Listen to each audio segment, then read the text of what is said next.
Habari za asubuhi mpendwa msikilizaji na mtazamaji wa Kivu News Info.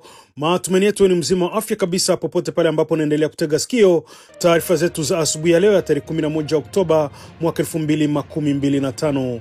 Tunaungana nawe moja kwa moja kutoka mashariki mwa Jamhuri ya DRC na tunakuletea muhtasari wa matukio makubwa ya kitaifa na kikanda na ya kimataifa yaliyotikisa vichwa vya habari hadi alfajiri ya leo.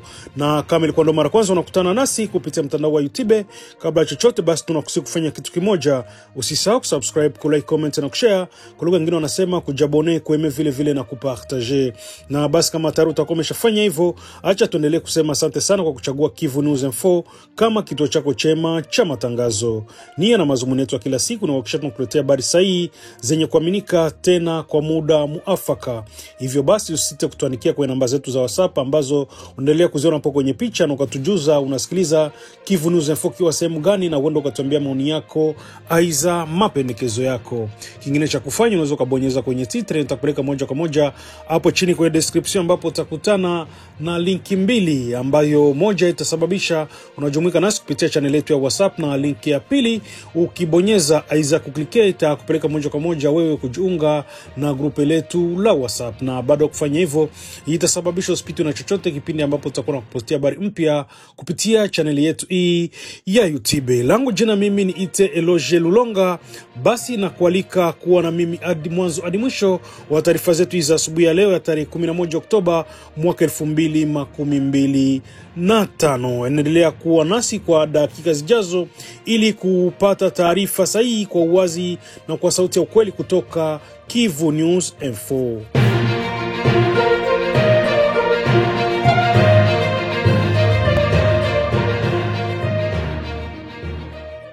Na tukianza na habari zetu katika jimbo la Kivu Kaskazini ambako mapigano makali yameripotiwa kati ya wapiganaji wa wazalendo na waasi wa kundi la AFC M23 katika kijiji cha Kibati kilichopo katika kikundi cha Luberiki zaidi ya kilomita 100 kutoka Walikale mjini. Kwa mujibu wa vyanzo vya eneo hilo, mapigano hayo yalianza mapema asubuhi ya jana Ijumaa tarehe 10 Oktoba baada ya wapiganaji wa wazalendo kushambulia ngome za waasi wa AFC M23 walikuwa wamejipanga katika maeneo ya Kibati. Taarifa zinasema mapigano hayo yalidumu kwa muda mrefu na kusababisha hali ya hofu kubwa kwa wakaazi na vijiji jirani. Baada ya siku nzima ya vita vikali, wazalendo walifanikiwa kuwatimua waasi kutoka ngome 4 kati ya 5 ambazo walikuwa wamedhibiti tangu mwezi Aprili mwaka huu. Kuhusu idadi ya vifo, vyanzo vyetu vinaeleza kuwa wapiganaji 16 wa kikundi cha AFC M23 waliuawa huku wazalendo 2 wakijeruhiwa na kupelekwa katika kituo cha afya cha Kibua kwa matibabu. Hadi sasa utulivu na tahadhari ndio unaendelea kushuhudiwa Kibati. Wakazi wengi wametorokea msituni kwa hofu ya kurejea kwa mapigano, huku wengine wakijificha manjumani wao wakisubiri hali irejee kuwa ya kawaida. Ikumbukwe kuwa jiji la Kibati kilikamatwa na uasi wa M23 mwezi Aprili uliopita baada ya kundi hilo kujondoa katika mji wa Walikale. Na tujelekeze uko Kamituga, mji wa migodi ulioko katika jimbo la Kivu Kusini, ambako watu 2 wamefariki dunia, kadhaa kujeruhiwa na mali za wakazi kuporwa kufuatia mapigano makali kati ya jeshi la FARDC na kundi la wazalendo wanaojiita Shikito. Kwa mujibu wa vyanzo vya asisi za kiraia, vurugo hizo zilianza usiku wa kuamkia Ijumaa baada ya mpiganaji mmoja wa kundi la Shikito kumfiatulia risasi askari wa FARDC, jambo lilosababisha mapigano makali kati ya pande hizo mbili. Mmoja wa mashuhuda ameeleza kuwa mapigano yalianza saa 5 usiku hadi majira ya saa 11:30 asubuhi, yakitikisa maeneo kadhaa ya mji wa Kamituga. Kati ya waliouawa ni Kapteni Kangela Kaleba Moize aliyekuwa kamanda wa polisi wa mji wa Kamituga pamoja na askari mmoja wa FARDC. Taarifa za raia zinasema kuwa kulikuwa na matukio ya uporaji wa mali za wakazi ikiwemo maduka na nyumba kadhaa wakati wa pukurushani hizo. Asubuhi ya jana wakazi wa Kamituga waliamka wakiwa katika hofu kubwa, huku baadhi yao wakishuka barabarani kupinga hali ya usalama inayozidi kuzorota katika mji huo wa dhahabu. Kwa sasa hali imeripotiwa kuwa utulivu, lakini hali bado ni tete, huku mamlaka za kijeshi na kiraia zikihimizwa kuchukua hatua za haraka kurejesha utulivu kamili katika eneo hilo. Na tukiendelea kubaki huko Kamituga katika wilaya ya Mwenga, jimbo la Kivu Kusini, ambako hali ya mvutano na hasira miongoni mwa wananchi imezidi kuongezeka. Asubuhi ya jana wakazi wa Kamituga waliandamana wakipaza sauti zao kutaka kuondolewa kwa wapiganaji wa kikundi la Wazalendo, wakihofia usalama wao kufuatia mapigano makali yaliyodumu usiku kucha kati ya jeshi la Jamhuri ya Kidemokrasia ya Kongo FARDC na wapiganaji wa kikundi cha Wazalendo. Wakazi wamesema wamechoshwa na kile wanachokiita utovu wa nidhamu na matumizi mabaya ya nguvu kutoka kwa baadhi ya wapiganaji wa Wazalendo walioko mjini humo, wakidai ndio wanachochea kuzorota kwa hali ya usalama katika eneo hilo la dhahabu. Kwa sasa hali ya utulivu na tahadhari imerejea Kamituga, lakini hofu na hasira kwa wananchi bado ziko juu, huku viongozi wa kijamii na kiraia wakitoa wito kwa serikali ya mkoa kuchukua hatua za haraka kurejesha amani na mpangilio wa usalama katika eneo hilo.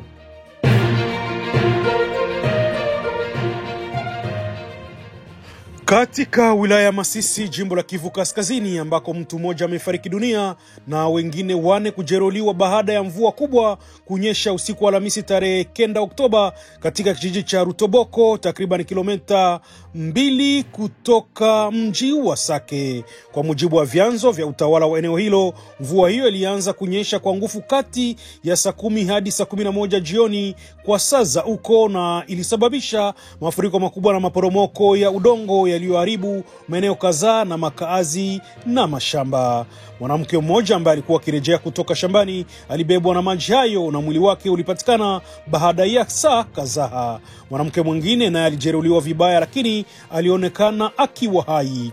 Aidha, waendesha pikipiki wawili pamoja na abiria wao waliokuwa wakitoka Masisi walinasa kwenye mafuriko hayo, walinusurika kwa majeraha, huku pikipiki zao zilikisombwa na maji na kupatikana baadaye bondeni. Baadhi ya mifugo pia imeripotiwa kusombwa na maji, ingawa taarifa kamili kuhusu hasara bado hazijajulikana.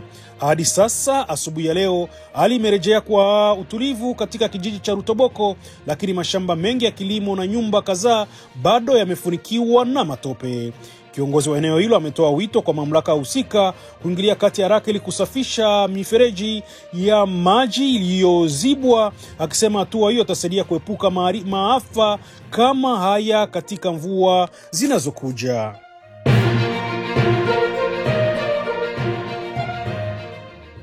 Kutoka katika jimbo la Maniema, habari njema kwa wakazi wa mkoa huo, ambapo ofisi ya mkoa ya matengenezo ya barabara imerejesha hali ya usafiri kwa kutengeneza zaidi ya kilomita 34 za barabara ndani ya kipindi cha miezi 9 pekee. Kwa mujibu wa taarifa, ujumbe maalumu ulioshirikisha serikali ya mkoa, bunge la mkoa, viongozi wa dini na mashirika ya kiraia ulitembelea baadhi ya barabara zilizokarabatiwa ili kujionea matokeo ya kazi hiyo. Baada ya kufanya ziara ya zaidi ya kilomita 255 kati ya zile 314 zilizopangwa, gavana wa Maniema Musa Kakwakubi alionyesha kuridhishwa na maendeleo yaliyopatikana. Amesema na mnukuu, "Tuna furaha kubwa hapa. Mwanzo tulikuwa na mashaka, lakini kwa sasa tunaamini Operma inafanya kazi nzuri. Mwaka ujao tutashuhudia magari yaliyoko Kisangani kupita Ambwe na Kiailo hadi kufika Kindu." Kwa upande wake, rais wa bunge la mkoa Junior Kimbungi alipongeza hatua hiyo, akisema kwamba ni mfano wa mafanikio ya fedha za wananchi kutumika ipaswavyo. Amehimiza wananchi kulipa kodi maalumu ya matengenezo ya barabara, akibainisha kuwa fedha hizo zinaendelea kutumika kwa uwazi na matokeo yanaonekana. Kwa sasa Operma inaomba ushirikiano zaidi kutoka kwa jamii ili kuendeleza juhudi za kuunganisha maeneo ya Maniema na mikoa jirani kupitia barabara bora na salama.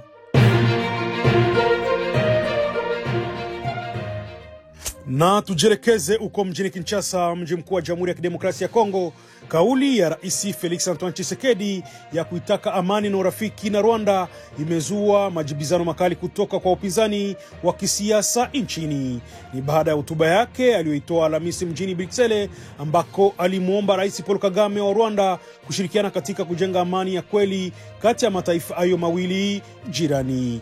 Baada ya masaa 24 tu, viongozi wa upinzani wametoa maoni yao makali, wakisema hatua hiyo inaonyesha ukosefu wa mwelekeo wa kisiasa na kutokuwa na thabiti katika zera za kidiplomasia. Mbunge wa zamani Claude André Lubaya ameshtumu Rais Felix Tshisekedi kwa ubadilishaji wa msimamo wa ghafla, akisema ni vigumu kuelewa jinsi mtu anayeahidi vita jana leo akawa anaonyesha mkono wa amani. Kwa upande wake, Olivier Kamitatu, mshirika wa karibu wa Moise Katumbi, amesema amani haiwezi kujengwa kwa maneno matupu, bali kwa mazungumzo ya kweli kati ya Wakongo wenyewe, kama inavyopendekezwa na makanisa ya Senko na SSC. Muungano wa kisiasa Lamuka kupitia msemaji wake Pres Epenge umeoji uhalisia wa msimamo wa rais, ukisema ueleweki kuomba amani kwa Kagame aliyekuwa adui wa jana, huku wakibaki mkali kwa raia wa nyumbani. Lamuka inamtaka Rais wa Jamhuri ya Kidemokrasia ya Kongo Felix Antoine Tshisekedi kurejea haraka nchini na kuanza kile walichokiita amani ya mashujaa na wananchi wake kabla ya kuitafuta nje ya nchi. Hata hivyo, serikali imejibu vikali shutuma hizo. Patrick Muyaya, msemaji wa serikali, amesema raia wanapaswa kuelewa kwamba amani ni chaguo la dhati linalofanywa na rais tangu aanze uongozi wake. Wakati huo, Tina Salama, msemaji wa rais wa Jamhuri ya Kidemokrasia ya Kongo, amesisitiza kuwa mkono huu wa amani ni uamuzi wa kimaadili na kisiasa unaolenga kuipa Rwanda nafasi ya kuchagua kati ya kuendeleza uvamizi au kukumbatia amani ya kudumu. Kwa mujibu wa Salama, hatua hiyo ni sehemu ya sera ya kidiplomasia ya amani na ujirani mwema ambao Jamhuri ya Kidemokrasia ya Kongo imekuwa ikisisitiza tangu mwanzo wa uongozi wa Antoine Felix Tshisekedi, rais wa Jamhuri ya Kidemokrasia ya Kongo. Jana Jumatano tarehe 10 Oktoba, timu ya taifa ya Leopare imefanikiwa kushinda kwenye uwanja wa Togo Lomé kwa goli 1-0, goli pekee la mchezo lililofungwa na Cedric Bakambu, ambaye amefikisha goli lake la 12 kwa timu ya taifa, akithibitisha nafasi yake ya kiongozi wa mashambulizi na mchezaji bora wa goli wa sasa wa Leopare. Kwa ushindi huo, DRC inashikilia pointi 19 ambazo ni 2 chini ya Senegale, inaongoza na pointi 21 baada ya kuibuka na ushindi wa 5-0 dhidi ya Sudan Kusini. Hii inabaki kuwa mchezo wa kusisimua kati ya kundi hilo, ambapo kila matokeo yanaweza kubadilisha mpangilio wa timu. Kikubwa, mchezo unaofuata utakuwa muhimu mno. Tarehe 14 Oktoba, Leopare wataikaribisha Sudan katika Stade de Martyrs Kinshasa. Ikiwa Senegal itashindwa au kuwazisha na Mauritania, Wakongomani wana nafasi moja kwa moja kufuzu kombe la dunia la mwaka 2026. Vinginevyo watalazimika kushindana kwa nafasi kati ya timu bora 4 na za pili ili kufuzu hatua ya mchujo. Huu mchezo unakisiwa kama na finali ya kihistoria, kwani ni fursa ya kurudi kombe la dunia baada ya miaka 52 tangu mara ya kwanza na ya kipekee ya Leopare kushiriki mashindano hayo.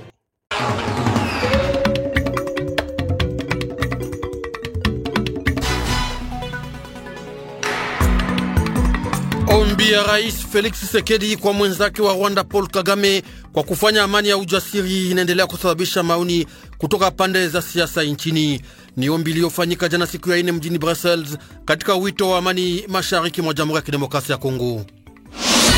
Jimboni Ituri, tayari zaidi ya askari jeshi 100 wa FARDC walimaliza mafunzo ya utumivu wa silaha kubwa kubwa, ndege sio na rubani na ufundi wa masiliano. Ni katika lengo kukaza uwezo wao katika operesheni mbalimbali za kijeshi. Jimboni Maniema, mbinu ya kutumikisha watu wengi katika makazi ya ukarabati wa mabarabara ina matunda mazuri. Kwa sasa ujumbe wa pamoja unaoongoza kazi hizo unapatikana katika barabara Kailo Muyengo kisha mtaa wa Pangi, hali inayorekebisha mwenendo wa magari na wa pikipiki. Asante kwa kuwa nasi wengi. Ifuatayo ndiyo taarifa kamili ya habari. Karibuni, salamu na usikilivu mwema. Ombi ya rais wa jamhuri Felix Tshisekedi kwa mwenzake wa Rwanda Paul Kagame kwa kufanya amani ya ujasiri inaendelea kusababisha maoni kutoka pande za kisiasa nchini. Ni ombi iliyofanyika jana siku ya 4 mjini Brussels katika wito wa amani mashariki mwa Jamhuri ya Kidemokrasia ya Kongo. Mwenzetu Grace Amzati alituandalia taarifa inayosoma studioni na Ronelin Tibonera Idi Amin. Kwake mpinzani Claudel Andre Lubaya, hatua hii inaonyesha kwa maoni yake ukosefu wa mwelekeo. Kwenye mitandao ya kijamii ameandika, mbali na kuwa ujuzi na kujambatanisha na hali ya kisiasa, mabadiliko ya mara kwa mara ya Tshisekedi yanaonyesha ukosefu wa mwelekeo na maoni ya wazi. Katika mtazamo huo huo, anachukua vitendo anavyofanya mkuu kiongozi wa nchi kama vya kushangaza na kuchekesha. Mbunge Olivier Kamitatu naye anakosoa hotuba ya rais kama yenye kutoaminika. Anazungumzia amani ya mashujaa, anarudilia kusema na nyosha mkono, maneno matupu yanayotamkwa kama sala isiyo na imani, ameeleza, huku akiongeza kuwa ni vema kupea kipaumbele kwa masuala ya mazungumzo kati wa Kongomani kama wanavyopendekeza Sanko na ECC. Muungano wa Lamuka unaunga mkono wasiwasi huo. Msemaji wake Prince Epenge ajiswali kuhusu kipi kimemfutia Felix Tshisekedi kutoa pendekezo la mradi wa amani wa mashujaa kwa mtu ambaye jana alimuita mtu mwenye kuwasha moto. Kwa upande wake, Union Sacrée inampongeza rais wa Jamhuri ya Kidemokrasia ya Kongo na kufikiria kuwa njia ya amani ni bora. Patrick Muyaya anasema kuwa rais wa Jamhuri ni mtu wa amani na amekuwa na msimamo thibiti tangu mwaka 2019. Msemaji wa rais wa Jamhuri ya Kidemokrasia ya Kongo Tina Salama amechukua hotuba hiyo kama vile yenye kuweka Rwanda mbele ya jukumu lake. Swala hili lazidi kuzungumziwa humu nchini wakati ambapo wakaji wazidi kusubiria kurudi kwa amani. Jimboni Ituri, tayari zaidi ya askari jeshi 100 wa FARDC walimaliza mafunzo ya utumivu wa silaha kubwa kubwa, ndege isiyo na rubani na ufundi wa masiliano. Ni katika lengo ya kukaza uwezo wao katika operesheni ajili ya kulazimisha amani huko mbele ya vitisho vya makundi ya silaha. Mafunzo yale yaliendeshwa na vikosi vya MONUSCO katika mpango wake wa ulinzi wa raia. Taarifa Isaac Remoyope, usomi wa mshiriki wetu Rosalie Zawadi. Kwa muda wa wiki 2, askari hawa wa FARDC walipewa mafunzo ya jinsi ya kushika silaha kubwa za vita, matumizi ya ndege zisizo na rubani, kumtafuta adui kutoka umbali mrefu na mbinu za mawasiliano. Mafunzo zingine zilihusu huduma ya kwanza kwa waliojeruhiwa, sayansi ya kompyuta na heshima kwa haki za binadamu. Wanajeshi hawa waliotoka katika vituo mbalimbali vya mafunzo walifanya maandamano kwa kumaliza mpango huu. Gavana wa jimbo Jemadari Johnny Luboya alisema kwamba anaridhishwa na mpango huu, akiamini kuwa utaimarisha uwezo wa jeshi katika kukabiliana na tishio linaloendelea kutoka kwa makundi yenye silaha huko Ituri. Kwa upande wa MONUSCO, mafunzo haya ni sehemu ya ushirikiano wa kijeshi unaolenga kuleta utulivu katika jimbo hilo ambalo limetikiswa na mizozo ya kivita tangu mwaka wa 2017. Tujulishe kwamba zaidi ya wanajeshi wengine 600 walianza mafunzo kama hayo siku ya kwanza katika eneo la Diango, takriban kilomita 10 kutoka Bunia, chini ya usimamizi wa wakufunzi wa MONUSCO. Kwa kifupi, jimboni Kivu Kusini, maisha ilianza katika hali tulivu hii siku ya 5 asubuhi mjini Kamituga kisha kusimamishwa kwa milio ya silaha. Hali kinyume na wakati wa jana usiku kutokana na mapambano kati ya askari jeshi wa moja wa FARDC na wazalendo katika pande hilo, hali wanaoshutumu vikali watendaji wa kiraia wa mahali. Na katika mtaa wa Beni jimboni Kivu Kaskazini, askari mmoja alijeruhiwa na vitu vingi vya samani viliporwa wakati wa shambulio iliyoendeshwa na watu wenye silaha wasiojulikana ya ngome ya FARDC pa Mongodomu kwenye umbali wa kilomita 30 magharibi ya Beni. Wakuu wa kiserikali wa mahali wanaomba utulivu upande wa wakazi na wanajulisha mwanzo wa uchunguzi. Huko jimboni Kivu Kaskazini, mapambano makali yaliendeshwa tangu hii siku ya 5 asubuhi kati ya wanamgambo wa AFC M23 na wazalendo wa Nduma pour la Défense du Congo NDC Renové katika kijiji cha Kibati, ni katika usultani wa Luberike, sekta Wanyanga, mtani Walikale. Watu wengi walikimbia makao yao na kuenda upande wa Kashebere huko Luberika na wengine walienda musituni. Katika jimbo la Kongo Central, wajambazi 10 wanaozaniwa kuwa msingi wa maovu mengi katika mji wa Boma walionyesha jana siku ya ine mbele ya wapasha habari. Kamisa kwa muda wa polisi jimboni humo, Kanali Ado Bahundua, alijulisha kwamba walifungwa tarehe 4 Oktoba iliyopita wakati wa ziara huko ya kazi ya waziri mkuu, hali inaopelekea kimya wakati huu mjini Boma. Kanali Ado Bahundua anaomba uhusiano uendelee kati ya askari polisi na wananchi ajili ya kujulisha nafasi yote wanajificha wajambazi. Taarifa na Plurish Mambu, usomi wa mwenzetu Bernard Nyangi. Watu wa 15 wanaodaiwa ujambazi na waliokamatwa mwanamo operation iitwayo Ndobo wanatumiwa wizi wa kutumia silaha na uvamizi wa manyumba. Kukamatwa kwao kulifanyika wakati wa ziara ya waziri mkuu mjini Boma. Miongoni mwa vitu vilivyokamatwa kuna silaha za kalibre 12, risasi na mapanga. Miongoni mwa washukiwa kuna Mwanga kwa maarufu Avatar anayejulikana kwa ubakaji baada ya kila wizi. Pia kuna Niminimi kwa maarufu Gigoro na Yangu Mavangu anayeitwa Charles Berton. Kuna kuwemo pia mwanamke kwa jina ya Nzunzi Pasi. Nyumba yake ilitumika kama makao makuu ya genge hilo, mahali ambapo wanavutia bangi na kwenye walipanga uhalifu wao na kuhifadhi nyara zao, kulingana na mkuu wa polisi wa uhalifu wa Kongo Central. Kiongozi jimboni wa polisi kwa muda, Kanali Ado Bahundua, ana wasiwasi kuhusu jinsi wahalifu hawa wanavyoweza kupata silaha za aina kalibre 12. Anatoa wito kwa wananchi kuimarisha ushirikiano wao na idara za usalama. Wahalifu hawa walirudishwa Boma kujibu kwa matendo yao mahakamani. Jimboni Maniema, kisha mtaa wa Pangi, ujumbe wa pamoja serikali ya jimbo, baraza ya bunge la jimbo, makanisa na mashirika ya kiraia. Ujumbe huo unaendelea kutembea katika barabara Kailo Muyengo yenye urefu wa kilomita 36. Watu wanatumia jembe, mipanga na pao kwa ukarabati wa mabarabara, hali inayorekebisha mwenendo wa magari na wapikipiki. Ni mbinu inaruhusu pia kutumikisha watu wengi. Maelezo mengi nawe Florence Kizalunga kutoka mji wa Kindu.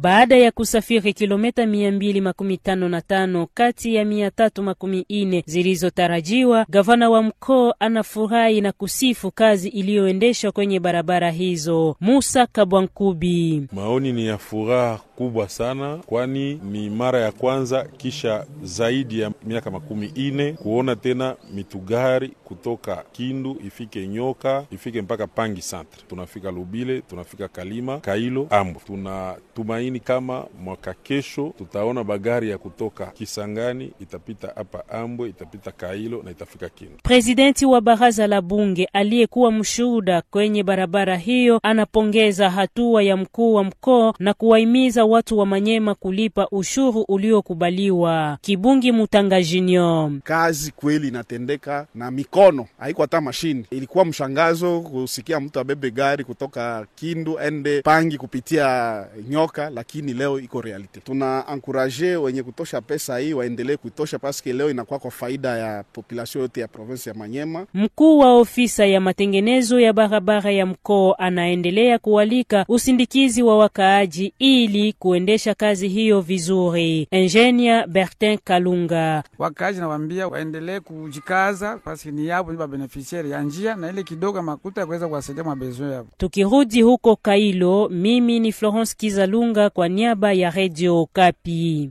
Mvua kali ilisababisha uharibifu jana usiku kando ya Sake, ni kwa upekee katika kijiji cha Rutobogo, kilomita 2 na eneo la Sake katika usultani wa Mufunyi Shanga, katika barabara yenye kuenda mjini mdogo wa Masisi. Matokeo ya mdani ya kuwawa kwa mtu moja, wengine 4 walijeruhiwa na kuna ripotiwa pia uharibifu mkali wa viwanda. Na waalika sasa kusikiliza sehemu ya pili ya matangazo yetu pamoja na Rosalie Zawadi. Radio Okapi. Invité en Swahili. Tunamkaribisha kama mgeni wetu leo Bi Hilda Numbi, presidenti wa chama cha umoja wa wamama wa Punia.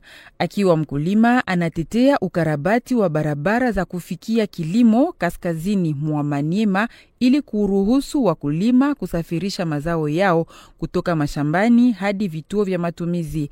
Bi Hilda Numbi alizungumza na Florence Kizalunga. Bi Hilda Neubebende Numbi, jambo. Jambo journaliste. Nyinyi kama vile walimaji, namna gani huko Punya walimaji mmekuwa mkijibeba? Aksanti mama kwa kunipatia sauti. Kule kwetu ku territoire ya Punya sisi walimaji tunajibeba ndio vile tu, lakini tunalima kwa shida sababu calendrier yetu agricole inatusumbua sana. Kwanza kule Punya hatuna tena date fixe ya mulimo. Tunakaa tunalima tu, maana kila mtu na yake date sababu klima inavulungana. Haiko tuna sawa vile kwenyewe ilikuwaka zamani. Na wakati kalenda haiheshimiwe, eti mnakuwa mkipata mazao kweli? Tunapata mazao haitakuwa tena 100%. Ndio inakuwa tu kidogo. Sawa vile kwenyewe ulipanda, unaweza pata mbegu mzuri na unalima mzuri, unapata bulongo ya mzuri, lakini unapanda utaona wakati mwasa zingine ile mbegu haiambatani na mvua mingi wala haiambatani na jua mingi, utapata mazao kidogo. Na unaona kazi yenyewe unafanya, unajua kiulima iko kazi kabambi, lakini wakati unalima unatumika mingi, lakini unakia kuvuna unapata tu mazao kidogo. Ndio inatuletea shida kubwa kwa territoire yetu ya Punya. Nyinyi walimaji wa Punya mnakuwa mkitosha wapi mbegu ya nyinyi kupanda? Unaona dayer kule kwetu tuko tu tunaitilize tu yetu ile mbegu ya mababu wetu, ile mbegu yetu ya zamani, sababu hatuna kabisa namuna ya kupata ile mbegu nyimbo wanaita semence améliorée. Tunakuwa tukisikia hata government ya jimbo na maprogramu zingine ziko naleta mambegu kwa mahali mbalimbali. Huku kwenu hamuyapata hiyo? Hapa sasa kui 2025 ndio padri kupitia ONGD Caritas ndio ituma kule kwetu ku territoire ya Punya, ndio maana banafika hapa sasa hivi tunataka kutumika nabo kui mwaka. Banasema batatuletea mbegu mbalimbali na batatusaidia kutusindikiza, kutujulisha namna gani tufanye kwa kupanda ile mimea yetu mzuri. Na hiyo mambegu zenu za zamani ingali natumika tu vizuri? Iko natoa mazao mzuri? Iko natumika mzuri, iko natoa mazao mzuri, lakini nakwambia ile tu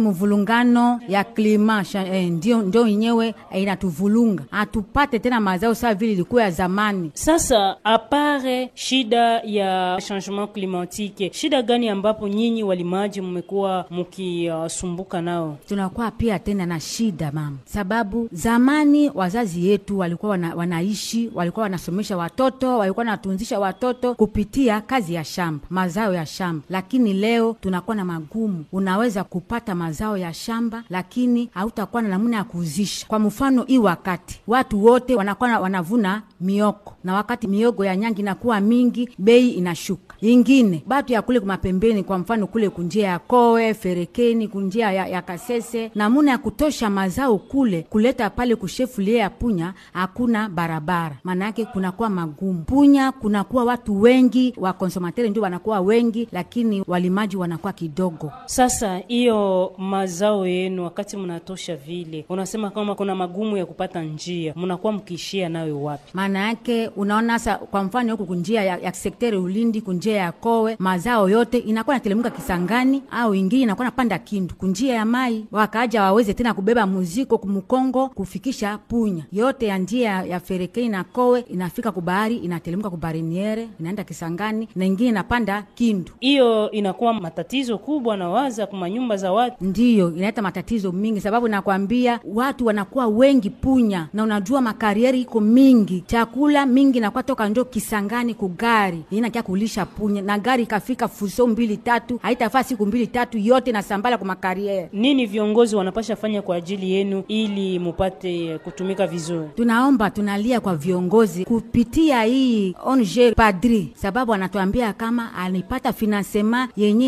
inaweza kusaidia pia kutengeneza barabara, na inaweza kusaidia pia wakaaji kupata mambegu ya kupanda kwa mashamba na maintraville. Tunaomba ku gouvernement yetu provinciale ifanye nguvu na suivi ya kwamba kunjia ya Padri ile mabarabara yetu ya mazao ifunguliwe kusudi na sie wakaaji wa Punya tupate eri na amani, sababu ile ndio inaweza saidia watoto wetu wasome, unaona magonjwa na kadhalika. Bi Hilda Neubebende Numbi, nakushukuru. Nami pia nakushukuru sana. Asante. Radio Okapi, dossier en Swahili. Katika mtaa wa Beni, ukosefu wa usalama unaibuka tena katika wilaya ya mashambani ya Mangina iliyoko kilomita 13 kutoka mji wa Beni. Mashirika ya kiraia ya eneo hilo yanaripoti kwamba kundi la watu wenye silaha wanazorotesha usalama katika vitongoji mbalimbali vya wilaya hiyo. Hali hii inatia wasiwasi mashirika ya kiraia ya eneo hilo ambayo yanatoa wito kwa kuwepo kwa ushirikiano kati ya wakaaji na huduma za usalama ili kukomesha shida hii. Marke Marofimbo na ripoti zaidi. Hali hii ilionekana tangu Jumatano uliopita wakati watu wasiojulikana wanaoshika silaha walivamia nyumba moja ya upokezi ya wageni kunako senta ya tarafa la Mangina. Majambazi hawa walijeruhi mhusika na utaratibu ya kazi kunako nyumba hii ya upokezi na kupora vifaa na mali ya waliokuweko, kama ashuhudia hapa mhanga huo aliyeona kwa macho yake mwenyewe yaliyopitika. Fika kwa hotel ilikuwa 19h30, ilikuwa ambutiaje ya nguvu juu walikuwa natafuta to papa. Bana mupie, bana bomola bifuli yake ya chambre, wanalalamika aseme banduku mimi sina nanye probleme. Banabeba ile ordinateur yake yenyewe anafanyaka ni mariage, balimbeba ko franga maposha yake zenye alikuwa nazo na matelefone za wengine watu banapangaka pale. Hasa ile mlikia taka lala pale njali bangazie. Njo banaacha papa na kimbia kule kwenye mawese. Bakubwa ba muji na sie raia tufanye tu angete ya bien iko watu wenye manake ni bajambazi biko tu mumugine, manake bakubwa mugine watusaidie kule probleme. Jambo hii yavunja moyo shirika la raia. Kiongozi wake tarafani adhani kwamba hii ni tahadhari ya kuchukulia kwa thamani yote, ikiwa dalili ya kuzingirwa kwa tarafa hii na waasi pia wahuni yaonekana tayari. Kiongozi wake tarafani awalika wakaaji kujiunga na vyombo vya ulinzi, ukingo na usalama, wakitoa nje uwepo wote ya watu wabaya.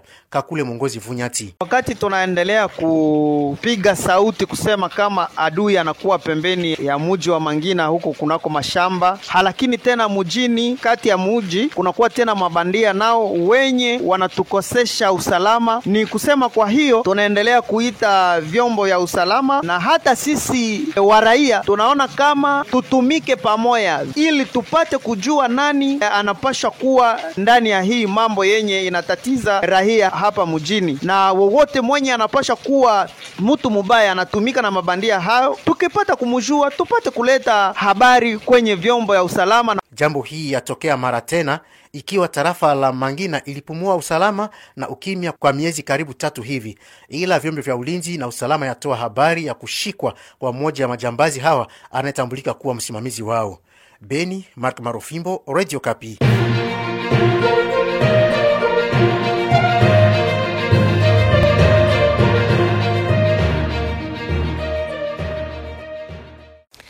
Na kupitia taarifa hizo kutoka Radio Kapi ndipo tunahitimisha matangazo yetu ya asubuhi ya leo ya tarehe 11 Oktoba mwaka 2025. Nembo uko ukisikiliza ni Kivu News Info, ambao tunaendelea kuletea matangazo yetu kutoka mashariki mwa Jamhuri ya Kidemokrasia ya Kongo. Na basi kama ilikuwa ndo mara kwanza unakutana nasi kupitia mtandao wa YouTube, kabla kuondoka tunakusihi kufanya kitu kimoja: usisahau kusubscribe, kulike, comment na kushare. Kwa lugha nyingine wanasema kujabone, kueme vile na kupartager. Na basi kama utakuwa umeshafanya hivyo, acha tuendelee kusema asante sana kwa kuchagua Kivu News Info kama kituo chako chema cha matangazo. Nia na mazumuni yetu ya kila siku ni kuhakikisha tunakuletea habari sahihi zenye kuaminika tena kwa muda muafaka. Hivyo basi usisite kutuandikia kwenye namba zetu za WhatsApp ambazo unaendelea kuziona hapo kwenye picha, na ukatujuza unasikiliza Kivu News Info kiwa sehemu gani, na uende ukatuambia maoni yako aiza mapendekezo yako. Kingine cha kufanya unaweza kubonyeza kwenye titre na itakupeleka moja kwa moja hapo chini kwenye description ambako utakutana na linki mbili. Linki ya kwanza ukibonyeza itakupeleka kujiunga na chaneli yetu ya WhatsApp, na linki ya pili ukibonyeza iza kuklike itasababisha unajumuika pamoja nasi kwenye grupe letu la WhatsApp, na itasababisha usipitwe na chochote kipindi ambapo tutakuwa na kupostia habari mpya kwenye chaneli yetu hii ya YouTube. Langu jina mimi ni Iteloje Lulonga, sina la ziada. Acha niendelee kutoa shukrani zangu za dhati kwamba ulikuwa na sisi mwanzo hadi mwisho wa taarifa yetu hii asubuhi ya leo ya tarehe 11 Oktoba mwaka 2025. Na ni Kivu News Info, kisima chako pekee cha habari na burudani kutoka mashariki mwa Jamhuri ya Kidemokrasia ya Kongo.